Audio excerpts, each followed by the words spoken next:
आता है। बाप उसकी सिफारिश करके कहता है, माँ कहती है मालिक मेरे बेटे के दुख दूर कर दे, मेरे बेटे को दौलत दे दे। जब रब ये फैसले सुनता है, रब फरमाता फरिश्तों जितना इसकी माँ ने कहा है वो सब इसके नाम में लिख दो। तो बूढ़े माँ बाप पूरी जिंदगी कभी औलाद का दिल ना तोड़ने वाले। आप इससे अंदाजा लगाएं कि अगर बाप सर पे हो ना तो बेटा जिस चीज को छू ले वो उसकी हो जाती है। हाँ, बड़े से बड़ी कीमती चीज बेटा बाप के कंधे पे बैठा हो, अब्बा ये चाहिए, तो फिर बाप को अगर अपनी अना भी बेचनी पड़े तो बेच देता है, बेटे के शौक पूरे करता है। वो बेटे जिनके लिए बाप रोज बिकता है बाजार में, रोज बिकता है मंडी में जाके, फिर भी वो कहते तुमने क्या किया हमारे लिए। अम्मी बीवी ले जाऊं तो मां क्यों ना कहेगी, वो कहेगी ठीक है बेटे तेरी मर्जी, जिसमें तू राजी है मैं उसमें राजी हूं। मैं कहता हूं अपने माँ बाप को वक्त दिया करो, वक्त दिया करो, इनके पास बैठ लिया करो। आज ये सख्त लगते हैं ना, गुस्से में लगते हैं, आज इनका लहजा गर्म है, लेकिन याद रख बाप सूरज की तरह होता है, माँ चांद की तरह होती है। चांद ठंडा होता है, सूरज गर्म होता है, सूरज गर्म होता है, गर्म होता है। लेकिन अगर सूरज ना निकले तो रात रहती है। क्या रहती है? रात रहती है, रात रहती है, अंधेरा रहता है। सूरज गर्म कितना हो, उजाले के लिए उसकी जरूरत होती है। बाप कितना सख्त क्यों ना हो, लेकिन होता तो बाप है ना। इनसे प्यार किया करो, इन्हें वक्त दिया करो। कहा मेरे अब्बा मुझसे कभी सीधे मुंह बात नहीं करते। भाई उसके लिए घमंड के लिए ये काफी है कि वो बाप है। आप उसकी अना तोड़ना क्यों चाहते? आप उसको झुकाना क्यों चाहते? आप क्यों चाहते हैं कि वो बेटे के आगे झुक जाए? आप क्यों चाहते हैं वो तुम्हारे आगे बैठ के रोए? आप क्यों चाहते हैं कि वो तुम्हारी जूतियों में बैठे? वो बाप है। अगर वो मजदूर भी है, तू बादशाह है ना, तो तुझे उसकी जूतियों में बैठना पड़ेगा। बेशक हक है, सुभान अल्लाह। तुझे उसकी जूतियों में बैठना पड़ेगा, तुझे उसके कदमों में आना पड़ेगा। इसलिए कि बाप के घमंड के लिए ये काफी है कि उसने तुझे उंगली पकड़ के चलना सिखाया है। एक उस्ताद जो तुम्हें सिलाई सिखा दे, जिसकी मेहनत 2 साल होती है, एक उस्ताद जो तुम्हें चिनाई सिखा दे, तामीर करना सिखा दे, उसकी महफिल 4 साल मेहनत 4 साल होती है, उसे कितना घमंड होता है? सोचा कभी? शागिर्द उस्ताद को कभी पूरी जिंदगी हजरत नहीं कहता। शागिर्द अल्लामा भी हो जाए तब भी उस्ताद नाम लेके आवाज देता है। क्यों? क्योंकि उसके 12 साल के एहसान के तले दबा है शागिर्द, तभी तो नाम लेता है। और सोच, अगर कोई तुझे 12 साल एहसान तले दबा के तेरा नाम लेने में फख्र करता है, तुझे 4 साल काम सिखा करके तुझे नौकर मानता है, 2 साल मेहनत करके तुझे हुनर दे के अपना खादिम समझता है, तो उस बाप के एहसास को भी तो कभी याद कर, जो पहली सांस से लेके आखिरी सांस तक तेरे ऊपर आसमान बन के साहिबान करता रहता है, और तेरी एक एक एहसान पे उसका एहसान है, तेरी एक एक सांस के ऊपर उस बाप का एहसान है। शोक, अगर खुदा तुझे जितना चाहे अमीर बना दे और बाप गरीब हो, जब भी उससे मिलना हो उसके बगल में बैठ के बात न कर, उसकी जूतियों में बैठ के बात।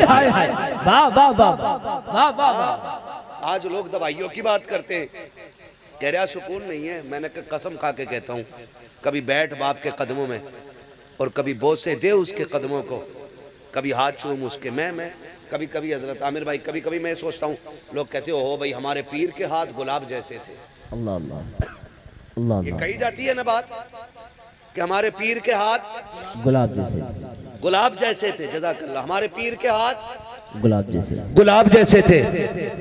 बड़े नेक आदमी, पीर आहा बदन जन्नती था। ठीक है जी, जन्नती है। ये तुझसे किसने कह दिया कि दुनिया में जन्नती आदमियों के हाथ मुलायम होते हैं?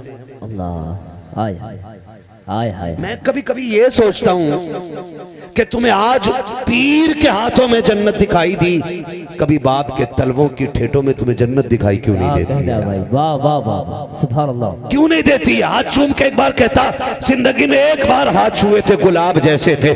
मैं कहता हूं कभी कभी बाप के तलवों में बैठा करो और झांक के देखना, देखना यहाँ ठेठे पड़ी होंगी। बाप पूरा पैर टेक के नहीं चलता के, किसी को पंजे उठा के चलना पड़ता के, किसी को एड़ी उठा के चलना पड़ता के। अब्बा जी लंगड़ा क्यों रखे हो? का बेटे एक गांठ बन गई है तलवे में जो चुभती है चलने में। क्या हो गया था? का तेरे लिए बोरियां उठाई थी तब ये पैरों में गांठ बनी है। तेरे लिए रोज मंडी में जाके बिका हो तब ये पैरों की गांठ बनी है। नादान धोखे में गए, तुझे पीर के बातों में जन्नत दिखाई देती है, बाप के तलवों में जन्नत नजर क्यों नहीं आती है? मुझे तो आज तक उस दीवाने की बात याद है। हरम में माँ को कंधे पे बैठा के उसने तबाह कराया, थक गया, माँ को लेटा दिया, उसके बाद पैरों में बैठा और झांकना शुरू कर दिया। माँ ने कहा बेटे क्या देख रहा है? अम्मी आका ने फरमाया है माँ के कदमों के नीचे जन्नत होती है। अम्मी मैं देख रहा हूँ कि जन्नत किधर है। जब इतना बेटे ने कहा कि माँ कहाँ चल उठ गया, अल्लाह मेरे बेटे को खाली ना लौटाना, इस हरम में मेरे बेटे को जन्नत दिखा दे। वो चीख मार के कहता है खुदा भी सच्चा, उसका रसूल भी सच्चा, मेरी माँ के कदमों में मुझे जन्नत के जलवे नजर आ रहे। नारे तकबीर, नारे रिसालत, जश्न ईद मिलादुन नबी, अज़मत वालिदैन हजरत अल्लामा मुफ्ती हम्मद रजा साहिब क़िबला। नारे तकबीर, नारे रिसालत। हाय हाय हाय, वाह वाह वाह वाह। ओ भाई यहाँ देखा करो जन्नत। यहाँ अजीब लोग हैं हम ना, अजीब लोग हैं। जिधर जन्नत बट रही उधर देखता ही कोई नहीं।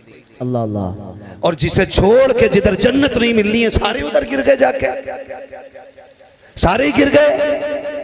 मुझे एक दोस्त याद है, नाम नहीं बताऊंगा, लोगों को नाराजी हो जाती है। एक दोस्त मुझसे कहने लगा काम बहुत अच्छा चल रहा था, अभी कुछ दिन से बड़े नुकसान में हूँ। उसने कहा ये खराब हुआ, ये खराब हुआ, गाड़ी का एक्सीडेंट हुआ है ना। उसने कहा ये बिजनेस ठप हो गया। मैंने कहा सच बता, माँ दुनिया से नाराज होके गई थी कि राजी होके गई थी? अल्लाह अकबर, हाय हाय हाय हाय। मैं जानता था माँ गई कैसे, मैं जानता था। उसकी माँ मुझे बुला के रोती थी और मुझसे कहती थी मेरा बेटा तू है, मैं मर जाऊं तो मेरा ये करना, ये करना, ये करना। मैंने कहा तू बता, माँ दुनिया से राजी गई थी कि नाराज गई थी? उसकी गर्दन झुक गई। उसने कहा मैं रोज खत्म पढ़वाता हूँ, कुरान खानी कराता हूँ बरकत के लिए। मैंने कहा पागल है, भूल गया है तू सुन, रोज खत्म करा या न करा, रोज फजर बाद माँ की कब्र पे जाना शुरू कर दे। हाय हाय हाय, वाह वाह वाह। हम ना माँ बाप भूल जाते हैं इंतकाल के बाद। अल्लाह सबको ऐसी औलाद दे यार, दुआएं मांगा करो। बाप करोड़ों छोड़ के जाए तो औलाद एक रुपया इसलिए खर्च करना नहीं चाहती कि अब्बा बख्शा जाए, बातों बातों में जन्नत दिलाना चाहता है बेटा, बातों बातों में। खुद ही कह रहा, रात मैंने अब्बा जन्नत में देखे, रात मेरे अब्बा जन्नत में थे, खुद अकेला बैठे बैठे बातें कर रहा है। कुछ करना पड़ता है माँ बाप के लिए, पूरी संपत्ति पूरी जायदाद औलाद के लिए माँ बाप कर जाते। कोई लेके गया ना? नहीं लेके गया ना। मैंने कहा रोज आया कर का क्या करूं? मैंने कहा ये कहा कर अम्मी जो खता हो गई वो माफ कर दे। मैंने कहा माँ का दिल ऐसा होता है वो कब्र में भी हाथ उठा के औलाद के लिए दुआ मांग लेती है। हाय हाय हाय, कब्र में भी माँ बाप के लिए उठा के। और जाओ ये वजीफा पल्ले बांध लो, आपके बिजनेस में बरकत नहीं है। माँ बाप जिंदा गए तो कदमों में बैठ के दुआ कराओ, और अगर कब्रिस्तान चले गए तो कब्र पे जा करो और कहो दुआ कर दे बेटा तुझको कमा रहा है, मुश्किलें आ गई हैं, अब्बा दुआ कर तेरे बेटे की मुश्किलें टल जाएं। जो कुरान तुम्हें याद हो वो पढ़ के बाप की रूह को बख्श देना। खुदा की कसम आज जो महफिल सजाई है आमिर भाई और इनके बरादरान ने, अगर कब्र में पहले अंधेरा होगा, अचानक तिलावत के आगाज से उजाला आना शुरू हुआ होगा, तो आपने कहा होगा फरिश्तों ये रोशनी कैसी आ गई है? तो फरिश्तों ने कहा होगा मुबारक हो ऐसे बेटे छोड़ के आया है जो तेरी बख्शिश के लिए आज मदीने वाले के नाम की महफिल सजा के बैठ गए। वाह वाह वाह वाह, हाय हाय हाय, हाँ, वाह वाह वाह। अल्लाह से दुआएं मांगा करो।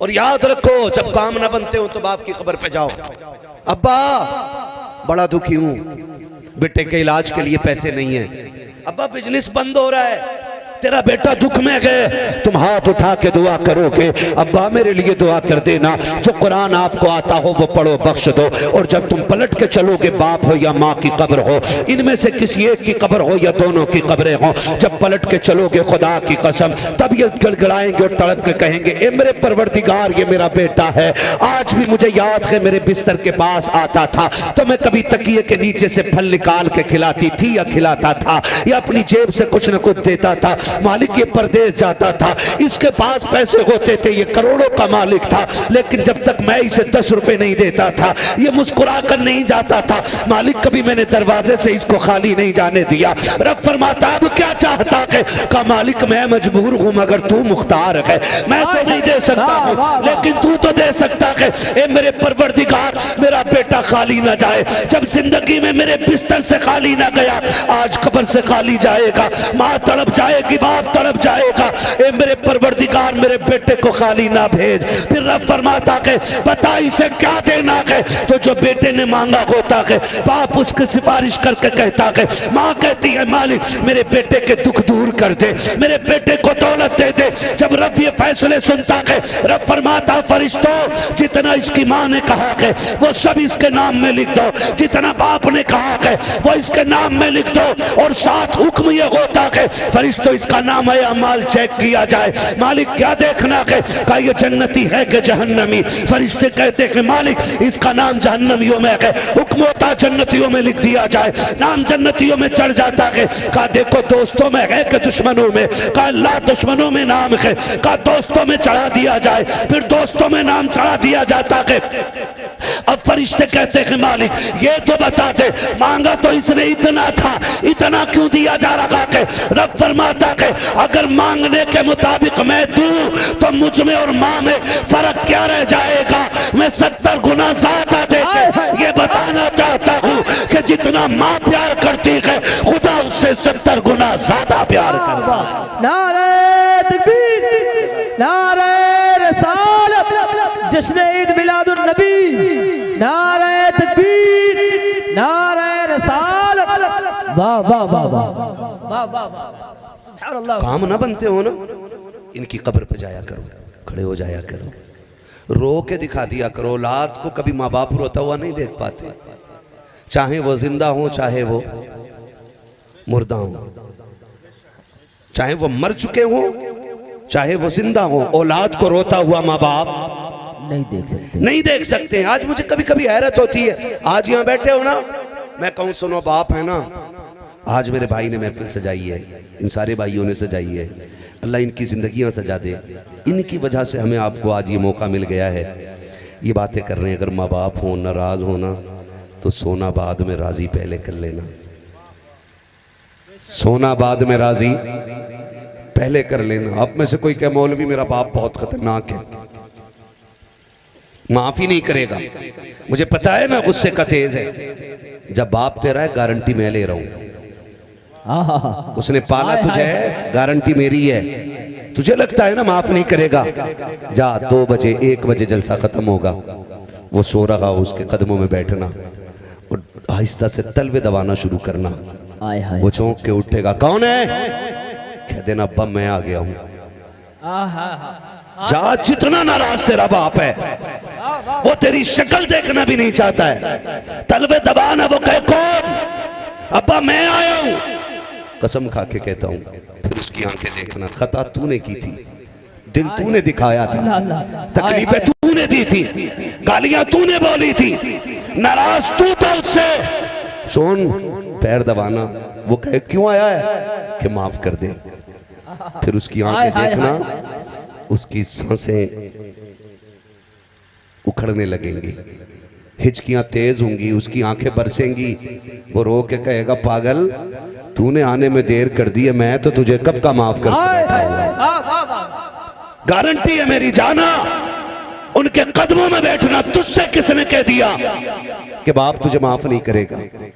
बाप सख्त होता है, बाप औलाद के लिए कभी सख्त नहीं होता है, कभी नहीं होता है। और बताओ इससे ज्यादा बर्दाश्त क्या करेगा, जबकि औलाद सामने से ये कह देती है तुम्हारे खर्चे उठाऊं या अपने औलाद के उठाऊं। अल्लाह अल्लाह अल्लाहु अकबर। इससे भी बड़ा कोई जहर होगा। सर्दी आ गई है, कितने माँ बापों की कहानी मैं तुम्हें सुनाऊं। मैं बात पूरी कर लूं। मैंने अपने उस दोस्त से कहा, मन के जा हर रोज जो मेरे सुबह को फजर बाद कब्र पे जाया कर। उसने कहा मुझे तो माँ की कब्र का निशान भी नहीं याद रहा। अल्लाह अल्लाह। हाँ, मैंने कहा किसी भी एक कोने की जगह मुंतखब कर ले। तो मैंने कहा अगर तुझे कोई ना भी बता सके ना तो जा कब्रिस्तान में जाके लकीर खींच देना कि ये मेरी माँ की कब्र है। हाय हाय हाय, वाह वाह वाह। मैंने कहा बस उसके पास जाके खड़े हो जाना, माँ जहां भी होगी तुझे देखने लग जाएगी। क्या कह रहे भाई, सुभान अल्लाह। माँ जहां भी होगी तुझे देखने लग जाएगी। उसने जब वो अमल किया, आज भी गवाह हूं मैं उसकी अमीरी का। जिस दिन से उसने ये अमल किया गए आज मुश्किलें उसके घर का रास्ता भूल बैठी हैं। वाह वाह, सुभान अल्लाह। कोशिश ये करना माँ बाप राजी होकर दुनिया से जाएं। माँ बाप राजी होकर दुनिया से जाएं। दुआएं मांगा करो अल्लाह माँ बाप को लंबी उम्र दे। माँ बाप ना हो ना, हम ये सोचते हैं, हमारी बीवी हमारे बच्चे सोचते हैं कि जी एक कमरा और खाली हो जाएगा, हम इसमें सामान रख लेंगे, स्टोर रूम बना लेंगे। ये सारे ख्यालात आते हैं कि माँ बाप जल्दी से ये घर खाली हो फिर मौज करेंगे, मर्जी की जिंदगी जिएंगे। गलत फहमी है। उनसे पूछो माँ या बाप या दोनों में से कोई एक नहीं है कि जब ईद की 2 रकात पढ़ के लौटते हैं ना, अगर माँ बाप जिंदा हो तो दौड़ के बच्चे घर आते हैं, और माँ बाप कब्रिस्तान में हो तो बच्चे घर नहीं आते, कब्रिस्तान जाया करते, कब्रिस्तान जाया करते। कुछ समझ में बात आई है? कुछ समझ में बात आई? पता चला ईद नए कपड़ों से नहीं होती है। वाह वाह। ईद यारों की मुबारकबाद से नहीं होती है। ईद तब पूरी होती है जब सीने से लगा के दुआएं देने वाला बाप जिंदा होता है। बेशक, सुभान अल्लाह। आज नहीं है तो कदर कर लो यार, आज है तो कदर कर लो, नहीं है तो फिर रोगे, फिर रोगे।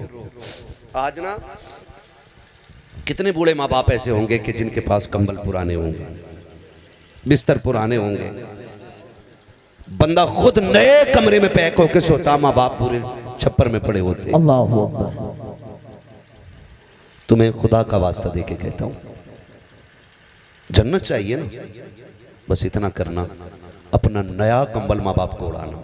वाह वाह, सुभान अल्लाह। और उनका फटा कंबल अपने कंधे पे डालना, और फिर देखना बाप लड़ जाएगा तुझसे। हाय हाय हाय, लड़ जाएगा। ये कहेगा मेरा कंबल छोड़ के जा। अल्लाह अल्लाह। वो ये नहीं कहेगा कि पुराना क्यों लेके जा रहा है, मैं नया नहीं ओढ़ूंगा, तू ओढ़ नया। वो कहेगा मेरा कंबल छोड़ के जा।